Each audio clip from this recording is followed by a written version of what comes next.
Hello, everyone. Good evening. Aradhna Tiwari from Be the Change by Aradhna, uh, founder of Be the Change page and Access Consciousness Certified Facilitator and empowering and transformational coach, and your friend to take the question around all the sad call, stress, anxiety, and depression. So I wonder if anybody is still in stress, anxiety, and depression. So I'm here. Hello, Mesh. Hello, hello, hello. Hello, Anita ji. Welcome, welcome, welcome, welcome. Thank you, everybody who is joining in. Hello, Monica. So, so this is sad call. Um, I'm I love this call.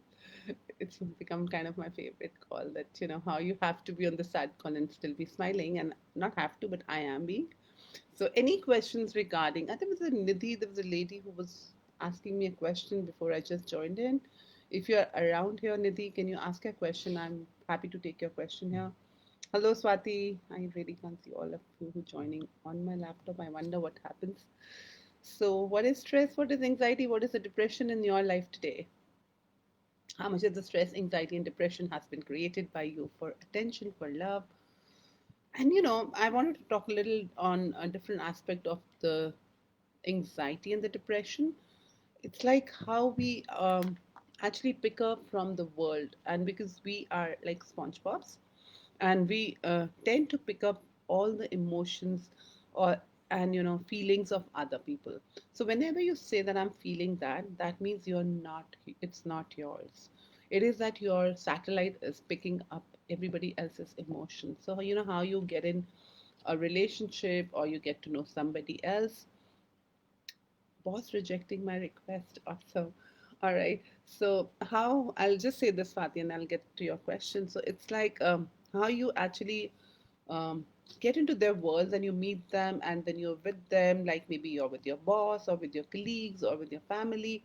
You get with them and then you get entangled in their talks, and everything that they're talking is matching somewhere in your life, any incidents of your life. You think it's all about you, and then you start lowering down your vibration. You're going to their level, thinking in their manner. You might be out there, right, talking and in a different world, and all of a sudden there is a need in your world of a love or a need of a attention in your life. You and anybody gives you that, you go to them and you're like, wow, that person is giving me so much, and you get hooked to that person or that colleague or to that work because that is giving you that money. And then you forget you, and everything they say and be, it becomes that they are so amazing and you're nothing, and you forget yourself totally, and even forget that who you were before you met that person or that office or where you were working, or 2 minutes back than that, because it so matches your energy of at that given point of time, that weakness spot of yours, and you make it yours. And as I would just say one thing today, there is nothing that belongs to you.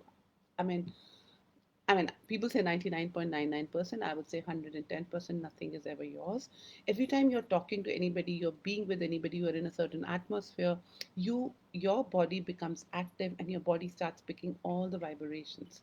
And everybody's, like how you put a satellite and it picks up all the channels, and you keep adjusting your radio and it starts keep going on the different FM channels. So exactly that is how your body is. But and when you're happy, joyful, and you pick up those songs, then you're happy and joyful. If you pick up a sad song, and your vibration goes to that level, and you start matching with your reality. So how much of the anxiety and the depression you have invited in your life, which is not even yours? And that's when we name it as an entity, we name it as an other people's belongings.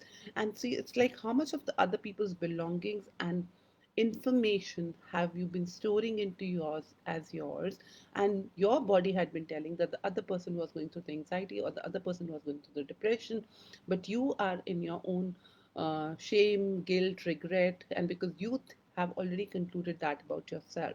So anything they say and be, it is never about them. You make it yourself and you go under them. And you forget that you're also at that same time reciprocating them something. They're also in your world. If they are giving you something, you're also giving them something. It's like for me, it's always been like that. Somebody does good to me, I really can't say no to them. And And I've been looking for this for years, for this awareness that what is that, and I never include me. So where do you do not include you whenever you do anything. So it's only about the other people's world. So everything that is going on in your world, if you start asking who does it belong to, and is it even mine? I mean, is that my reality? Is this is how I like to live, or is that I'm a different person when I'm not around these people? Wonder what will that shift in your world. So Swati says, boss is rejecting my request. Please talk on hypersensitivity. Hypersensitive, what, how insecure is your boss, and how much is he kind of twisting and turning you, and how much are you aware of him, and what does he truly desire from you? How much are you picking his world, his insecurity of his world from everybody, his house, his family, and that you, because you being conscious one and you being sensitive one, you're picking it up. So if it was not yours, Swati, from this very 10 seconds, if you actually think that it's only your boss giving you things, your boss also requires you. You're forgetting that. It's only that it's like him. He's giving you money, and so he's your greatest source. Where are you the source of it? What you truly desire to go? Can you outcreate him by acknowledging that this is not mine? And even are you willing to lose? That is when I always say willing to lose anything, because it does not mean you will specifically lose it, but if you're holding it too tight, how long can you hold it tight? And if you so trust you, and if you know who you are, what you are, and if you whatever you're doing, you know, and you trust you, and you do not doubt you, that's when you will take that position. But are you even trusting yourself and capable of taking a higher position in the company? I worked so hard and made his team reach a position, and now he recommends someone who did not do anything as high potential, because it is not that the other person did not do anything. The other person has that potential in him or herself of claiming and owning it. Do you have it? Or are you looking for your boss's validation? Or just you do you have that demand on you, or just you let yourself go for anybody? Because others are right and you're always wrong, Swati. So this all started after I started talking to that person who informed me that she got selected properly. It's her sadness and emotion, and you are holding it for what reason, Swati? So this is how it's such a great example of how you get into other people's emotions, other people's reality, and make their your reality, because you have been doubting and trusting, not trusting you.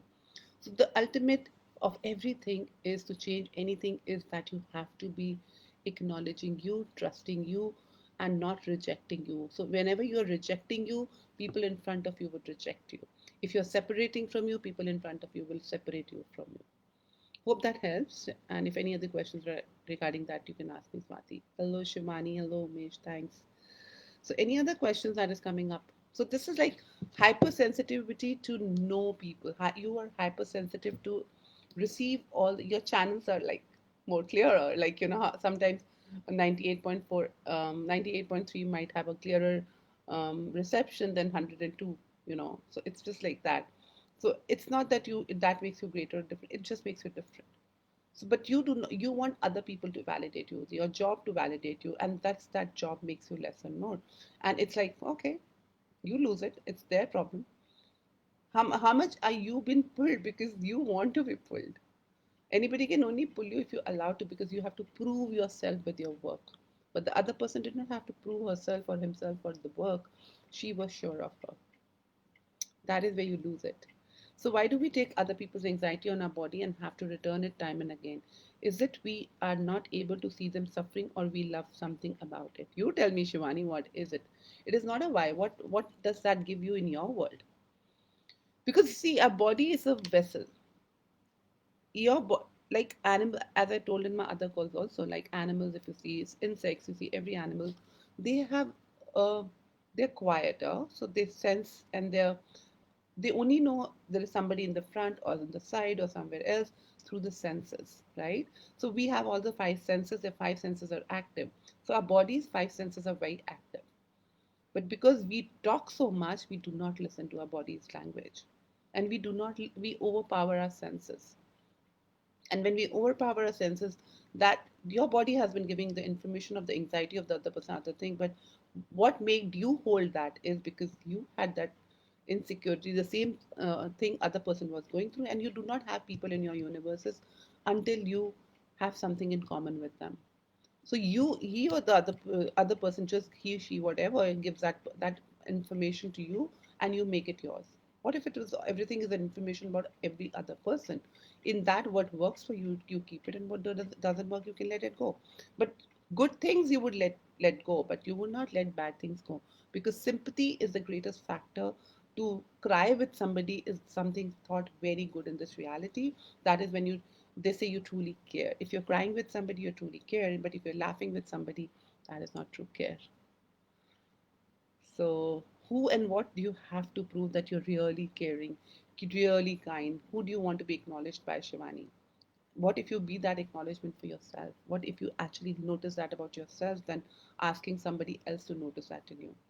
Sometimes I sense I'm taking it on my body, which is not mine, but I'm not able to return, because you have a point of view that I cannot return it because it is so true and real for me. You have solidified it.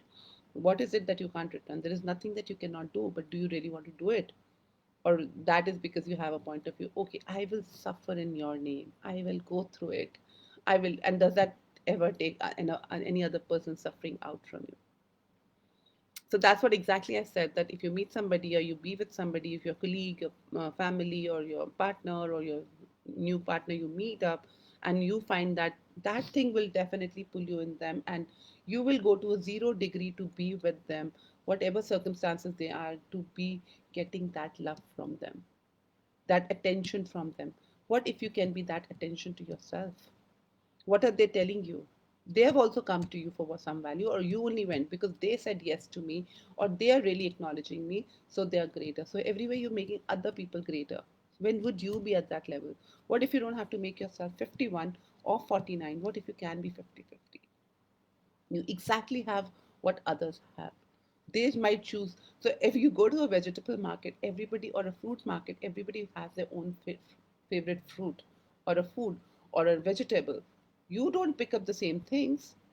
So people don't pick up the same emotions. It's just a choice.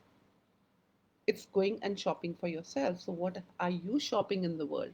If you want to shop for anxiety and depression and make it so true and real, it's okay.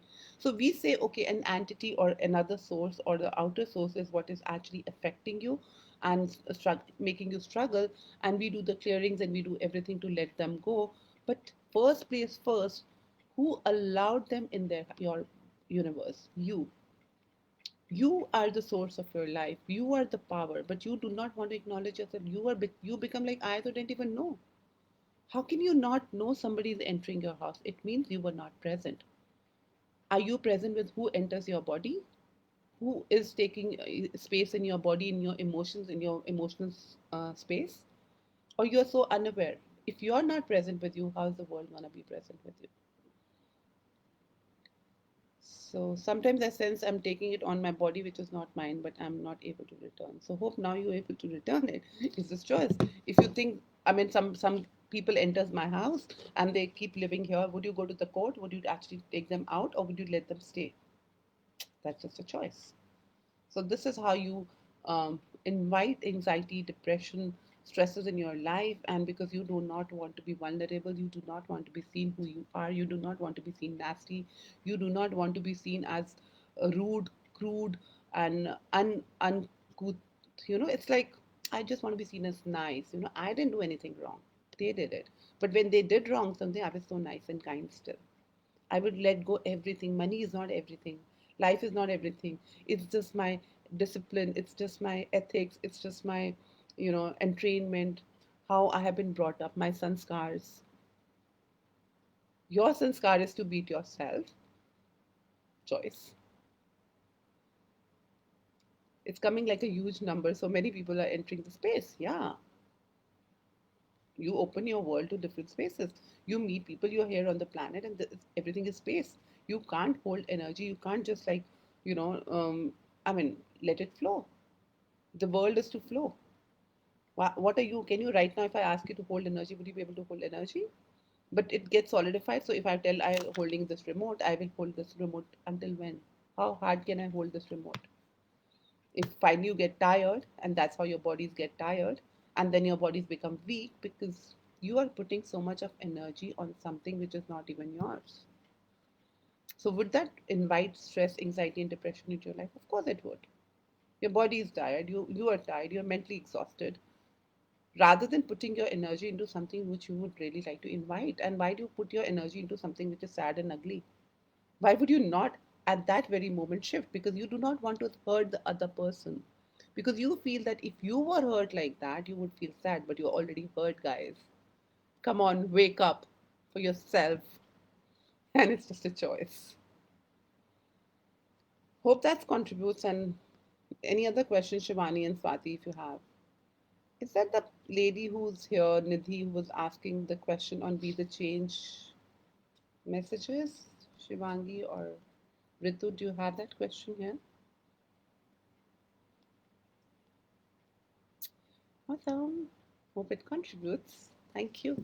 So, guys, what is the value of giving up yourself and being um, compassionate, being, empathy, being superior to others? If that is what you want to live your life, that is also not a wrong choice.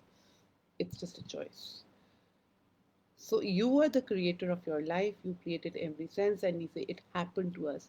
It happened to you only because you were absent. Somebody enters your house only because you were absent, and you let everybody enter your house. Great call. Amazing. So the only way to move out of all this is start being more present with yourself, what you're picking, what you're having, what are you thinking, are you judging, and acknowledge that you are potent. You are picking up everybody's emotions, everybody's, and you're picking them for what? To be seen as good, sympathetic, empathetic, compassionate, because you are the superior one. They don't have a choice. Of course, is empathy a distractor? Swati asks. Of course, it's an. What does empathy? Does anybody requires empathy? If you have that talent in you to look into that empathy, do the other person don't have? You mean that other person do not have brain or sense or don't? I mean, even people, kids have that sense, but you want to see them yourself. You know how it is, like kids are born to parents, like we all are, right? And suddenly when we are growing up and suddenly we are start correcting our parents, this is not how you pronounce mom, this is not how you pronounce dad. When you're coming with to my house, to my friend's house, or you're meeting my friends, please dress up properly, please stand up, this is how you eat. You know how those parents brought you up, and we start taking that you do not know. You become their parent and you become smarter than them. I mean, how? What makes you go smarter than them? And so you think they brought you up and they don't know what? How to live their life? So how many of you get into that? My parents, my father, my mother can't do this can't do this. They brought you up. They brought you in this world. Everybody knows. Everybody has come with the full apparatus. Even people who are genetically not well and not, they have also come with that apparatus because they want it and they wanted everybody to care about it, and they're demanding that. But it's so uncanny that people don't want to see it as, they only want to see them as poor bicharas and everything that is. Let go. So, guys, any more questions? I'm happy to take. Otherwise, I will take a leave. Hope this contributes. So, I'm here tomorrow and day after for these questions. If you're still left with any stress, anxiety, just let me know. I'm happy to contribute. Laughter is the best medicine. Invite joyful, magical possibilities into your life. Look at beautiful things. Invite that. Why do you have to, in the face of beautiful things, look into something which is not really working for you? Just a choice. I live in choice. I vouch by choice. And you don't want to live by choice? That's cool. I have no, you know, I have nothing to say around that. I'm total allowance of your choices. Um, I mean, everybody has a choice to choose too. And I just know that life can change miraculously, magically, if you truly choose it. But your choice creates your reality. Your point of view creates your reality. So whatever your point of view is, all the best to you. No, and remember, no choice is wrong choice. Never make yourself wrong. What's right about it, and what you know that wherever in whatever space you are, what contribution are you being that you're not acknowledging? What gift are you being that you're not acknowledging? And it's like if it sounds difficult, it's like what gift are you being that you're not noticing, rather than you want other people to notice about you. So I just wanted to share a quick thing that I remember once one of my friends just said that, oh, we know you're doing very well, and you're very well known in your work, and you really make a difference. And I in the reply just says, yeah, I know that. I'm really grateful. Thank you so much for saying that. And that person she looked at me and she like, hello, where is the humility? Where is the humbleness? And you're saying you're good. I turned back and I said, it means whatever you appreciated about me was a lie. Sure, I should not be receiving it. It's like people are applauding on the stage for me and I'm running away. Or do I stand there and take the applaud? Choice is yours. If you will not, and I remember her coming back after 2 years and she's like, I still remember that, and I've started doing that to me. I'm acknowledging me. I'm not waiting for others to acknowledge. And if anybody says you've done so amazingly, and I totally acknowledge that, yes, I have done it very well. People say, people say that I'm magic, and I know I'm magic. I do change people's world. If you are willing to receive, I'm willing to gift. Choice is yours. Should I put in my skills and ideas or just leave it and take it light? Should is a judgment, Swati. What do you know? Would you like to acknowledge you, who you be, the gift you be? Or are you still scared underneath that? You know it. And I'm not here to tell you what you have to do. There are no shoulds, musts. You know it, and what will create greater for you. Thus, coming under somebody, your bosses and people, is making your life happier, or it's okay, great job, and next time you know what to do. It's just making you learn. Uwe says, yes, you're magic. Thank you. Yeah, thank you. I receive it. And what else is possible? So, Swati, it's like how things already shifted and changed, and then you're going back into that circle again for what value? You knew it, and then you cut down again. What will look nice? This is how your mind takes you. Who in your head keeps telling you all this? Just know what you know and trust you and be willing to live. I mean, if that makes your job go. He's is it that only you will lose something or they'll also lose something? So there is a song in um, a new song which came in Punjabi in that was like uh, मेरा कुछ नहीं जाता प्यार जरा सा ज्यादा हो जाता तेरा घाटा मेरा कुछ नहीं जाता. That's an Indian song which means it's your loss, not mine. If you would have been with me, you would have gained more, and I would have loved you more. So just a choice. Awesome, guys. See you tomorrow at 8 or at 11:11 a.m. on Insta. If any questions, please post them questions here. I can take it live. If you guys personally message, you'll have to come for a personal session. But if you have any questions, I'm happy to take on this platform. And please be free. Come here, ask me questions. I'm happy to contribute. All right, bye. Thank you so much, all, and see you tomorrow. Bye bye.